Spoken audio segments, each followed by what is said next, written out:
अब हजरत फरमा रहे थे कि कोई भी काम करो बिस्मिल्लाहिर्रहमानिर्रहीम पढ़ो। अब कोई मुकर्रिर साहब थे, मौलवी साहब थे, अब वो उन्होंने तकरीर किया कि लोगों कोई भी काम करो पहले बिस्मिल्लाहिर्रहमानिर्रहीम पढ़ लो, इंशाअल्लाह अल्लाह तेरा बेड़ा पार कर देगा। और कुर्बान जाइए, हाँ। अब एक नदी थी, वो एक आदमी गांव का आदमी था, वो नदी पार करके कश्ती में चढ़ के आता था, जाता था आता था, वो उस पार इस पार करते रहता था, काम से जाता था, काम चले आता। तो ये हजरत ने कहा नहीं कोई भी काम करो बिस्मिल्लाहिर्रहमानिर्रहीम से शुरू करो, इंशाअल्लाह वो काम मुकम्मल हो जाएगा, वो काम कामयाब हो जाएगा, अल्लाह उस काम में बरकत अता फरमा देगा, तुम कामयाब हो जाओगे। तो देहात का रहने वाला था बेचारा, और समझ गया कि बिस्मिल्लाहिर्रहमानिर्रहीम, हज़रत ने कहा बिस्मिल्लाहिर्रहमानिर्रहीम करके कोई काम करो, बहुत अच्छा। एक दिन नदी के किनारे आया, देखा कश्ती नहीं, क्या नहीं है, कश्ती नहीं है, नाव नहीं है। बोला अच्छा कोई बात नहीं, गमछा बिछाया। भाई क्या बिछाया बोलो?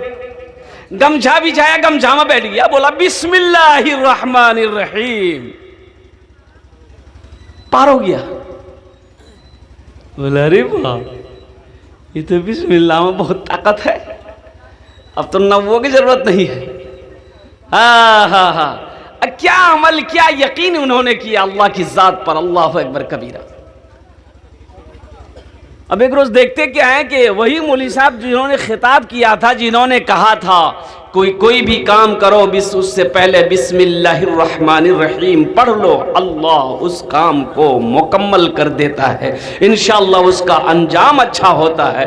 देखते नदी के किनारे खड़े हजरत ने नदी के किनारे खड़े हैं, तो देखे कश्ती तो है ही नहीं है। अब वही आदमी आ गया, वो बोला कि हजरत अस्सलाम वालेकुम। वालेकुम सलाम, कैसे हैं? बोला बहुत अच्छा बाबू, तुम कैसे? बोला हम भी अच्छे हैं। तो बोले हजरत यहाँ क्यों खड़े हैं? बोला बाबू नदी के उस पार जाना है, कश्ती है ये नहीं है इसलिए परेशान है। बोला अल्लाह इसमें परेशानी की क्या बात है, बिस्मिल्लाह पढ़िए नदी पार कर लीजिए। बोला कहा तुम डुबाना चाहता है क्या हमको? तुम हमको डुबाना चाहता है? बोला हजरत डुबाने वाली बात नहीं है, आपने एक रोज तकरीर किया था, बिस्मिल्लाहिर्रहमानिर्रहीम की फजीलत बताई थी। बोला हाँ मैंने बताई थी। बोला अल्लाह उसी पर तो मैं अमल करके नदी पार करता हूँ। बोला कैसे? बोला आइए मेरे साथ आइए। गमछा बिछाया, कुर्बान जाओ, गमछा बिछाया, बिस्मिल्लाहिर्रहमानिर्रहीम पढ़ा, मौलवी साहब को भी पार कर दिया, अपने भी पार हो गया। सुभान अल्लाह, सुभान अल्लाह। अब इकराम में कोई सुनी का गमछा मत बिछिए नदी में। हाँ। मूसा अलैहिस्सलाम के पेट में दर्द हुआ, बड़ा बेचैन हो गए, कहा कि या अल्लाह तूए कुए तूर पार पड़े। कहा कि या अल्लाह पेट में बहुत दर्द है। कहा कि मूसा ऐसा करो, वो पेड़ देख रहा, कहा कि या अल्लाह देख रहा हूँ, कि जाओ उसके पत्ते तोड़कर खा ले, दर्द खत्म हो जाएगा। मूसा अलैहिस्सलाम दौड़े दौड़े गए और एक पत्ता तोड़ के चबाए खाए, दर्द आराम हो गया, एकदम ठीक। फिर कुछ महीनों के बाद वैसा ही दर्द उठा, तो मूसा अलैहिस्सलाम ने कहा कि दर्द उठा है, दवाई हमको पता है। वो गए उसी पेड़ के पास गए, एक पत्ता खाए और जैसे ही खाना था दर्द उससे ज्यादा हो गया। बोल लो ये का चक्कर है, पहले तो खाए थे दर्द आराम हो गया था, अब खाए, वो दूसरा पत्ता तोड़ा उसे चबाए, उसे भी खाए, दर्द और ज्यादा हो गया। तीसरा पत्ता तोड़े, चौथा तोड़े, पांचवा तोड़े, दर्द में आराम नहीं। कहा कि या अल्लाह ये क्या है, उस दिन तो यही पत्ता खाया था, आराम हो गया था, आज इसी पत्ते को खा रहा हूं, आराम नहीं मिल रहा है। तो गैब से आवाज आई, मूसा तुमने क्या समझा, इन पत्तों में शिफा है, इन पत्तों में शिफा है, तुमने क्या समझा?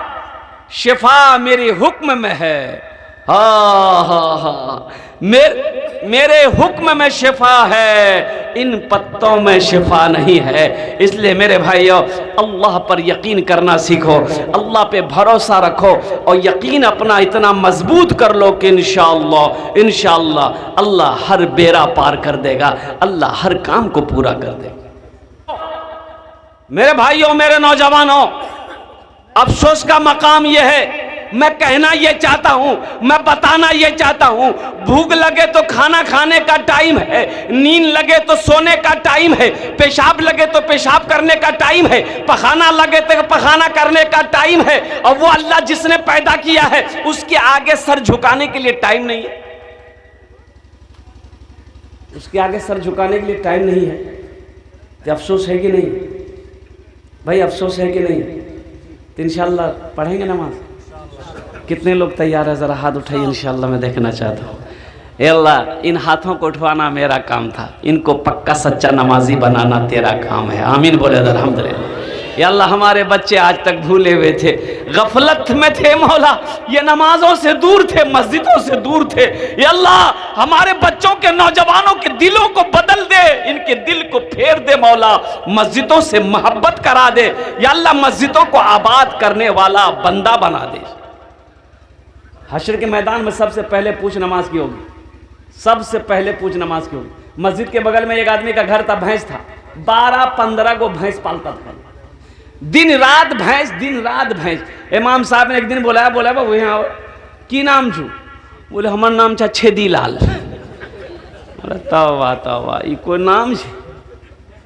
के राखल कुल तोर नाम छेदी लाल?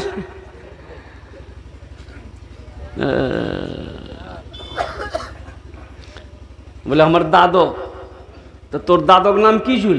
बोले हमर दादो के नाम छे गड्ढा सिंह।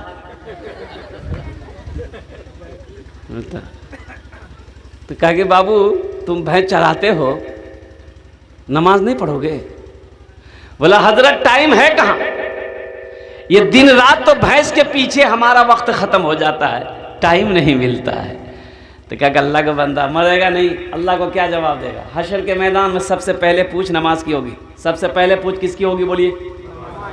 सबसे पहली पूछ नमाज की होगी, नमाज की। इन्ना सलाता तन्हा अनिल फहशाई वल मुनकर। और कुर्बान जाओ। तो इमाम साहब ने समझाया कि बाबू छेदी लाल नमाज पढ़ो। बोला मौली साहब नमाज तो पढ़ेंगे लेकिन कुछ फायदा है? बोलो ये फायदा ढूंढ रहा। बोले बाबू फायदा है, नमाज पढ़ोगे ना, ये जो तुम्हारी भैंस है ना दूध ज्यादा दे। बोले की बोली जा मोली साहब? बोला मैं सही बोली, तुम नमाज पढ़कर देखो ये भैंस दूध ज्यादा देगी। बोला हजरत अगर भैंस दूध ज्यादा देगी तो देखिए हम कल्ले से नमाज पढ़ना शुरू कर देते हैं। ठीक फजर में 4 बजे नहा धो करके पहुंच गया मस्जिद। 5 बजे अजान हुई, फजर की नमाज पढ़ा और नमाज पढ़ के खैनी उनी बना करके खा करके जब घर पहुंचा देखते तो भैंस मर गई। बोला अल्लाह ये क्या हुआ, अभी तो ये क्या वक्त की नमाज पढ़े। दौड़ा दौड़ा गया मस्जिद, भागा, इमाम साहब से बोला कि इमाम साहब गजब हो गया। तो इमाम साहब ने कहा क्या हुआ? बोला हजरत क्या बोले, अभी नमाज पढ़ के गई एक भैंस मर गई मेरी। तो इमाम साहब ने समझाया कि अल्लाह तुमको आजमा रहा है। क्या तुम घबरा गए? बोला नहीं हम घबराने वाले नहीं हैं। तो बोले जाओ टाइट रहो एकदम। जोहर की अजान हुई, बड़ा डरते डरते मस्जिद आया कि कहीं दूसरी भी ना चली जाए। नमाज पढ़कर जो ही घर पहुंचा इत्तफाकन कहिए दूसरी भैंस मर गई। बोला कि समझ गए हम, 5 वक्त की नमाज है, 5 चली जाएगी। एक भैंस का बच्चा जो है ना वो मां मर गई चिल्ला रहा था, उसको क्या बोलते हैं? पर्रू। क्या बोलते हैं? पर्रू। हाँ, वो चिल्ला रहा था, चिल्ला रहा था, चिल्ला रहा था, ना दाना खा रहा था, ना चारा खा रहा था, ना घास खा रहा था, ना पानी पी रहा था, चिल्ला रहा था। तो ये छेदी लाल बोला कि ज्यादा चिल्लाओ मत तुम, ये फर्ज पढ़े 2 चली गई, तुम्हारे लिए साली 2 नफल पढ़ेंगे, 2 नफल पढ़ेंगे तुम्हारा काम पूरा हो जाएगा। और कुर्बान जाओ मेरे भाइयों, मेरे नौजवानों, मेरे बच्चों, नमाजों की पाबंदी करो, नमाज पढ़ो, अल्लाह चेहरे पे नूर पैदा फरमा देगा। नमाज पढ़ो, अल्लाह रोजी में बरकत पैदा फरमा देगा। नमाज पढ़ो, अल्लाह खेत में बरकत देगा। नमाज पढ़कर जिस दाने में हाथ लगा दोगे अल्लाह उस दाने में बेपनाह बरकतें अता फरमा देगा। नमाज पढ़कर जिस आदमी के सामने जाओगे अल्लाह तुम्हारी इज्जत उनके दिलों के अंदर में बसा देगा। नमाज पढ़कर अपने दिन का आगाज करोगे अल्लाह सुबह से लेकर शाम तक तुम्हारी हिफाजत करेगा। नमाज पढ़कर तो देखो, उलमा फरमाते कि जो फजर की नमाज पढ़ लेता अल्लाह शाम तक उसकी हिफाजत करता है। जो फजर की नमाज पढ़ लेता है अल्लाह शाम तक उसकी हिफाजत करता है। अब बताया गया कि जो किसान जो काश्तकार सुबह फजर की नमाज पढ़कर जिस पौधे में हाथ लगा देगा, सुनिएगा, जिस पौधे में हाथ लगा देगा जिस गाछ में पेड़ में हाथ लगा देगा, चाहे वो गेहूं का पौधा हो, धान का पौधा हो, मकई का पौधा हो, जिस पौधे में हाथ लगा देगा अल्लाह उस पौधे में बरकत अता फरमा देगा। मेरे बच्चों, नमाज मांगती क्या है भाई? नमाज तो कुछ मांग नहीं रही। वो जमाती वाले गांव में गए भाई, दावत देने, गश्त करने, मगरिब बाद निकले मोहल्ले में।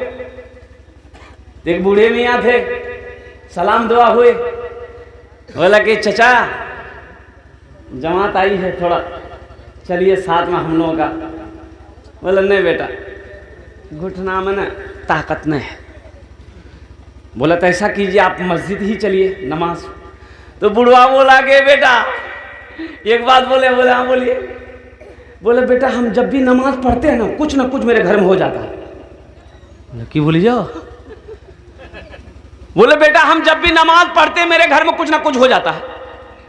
बोला हाँ, ऐसा मत सोचिए, ऐसा मत बोलिए, ऐसा नहीं सोचिए, ये शैतानी वसवसा है, शैतान आपको बहका रहा है। तो बूढ़ा का एक जवान बेटा था, बोला कि ठीक है आप नहीं जाइएगा तो अपना बेटा को ही भेज दीजिए, कम से कम जवान बेटा है, नमाजी बन जाएगा।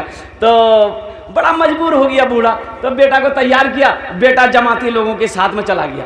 गश्त करते करते मस्जिद गया, इशा की नमाज हुई, अब जमाती लोगों ने वहीं बैठा लिया, नौजवान को बैठा लिया, बेटा तू खाना खा ले। खाना खा लिया तो बातचीत करते करते रात हो गई, तो बोला तुम भी मस्जिद में सो जाओ, फजर पढ़ के घर चले जाना। ये नौजवान मस्जिद में सो गया। आई तफाकन कहिए 3 बजे रात भोर में इसके बाप की तबीयत खराब हुई, बुढ़वा 1 घंटा में मर गया।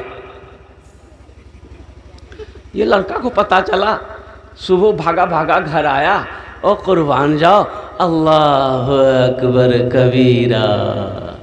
बाप का मरना था, अब वो जो माँ है ना, वो जवान बेटा है, कमाओगे नहीं तो घर में खर्चा चलेगा भाई, खर्च चलेगा।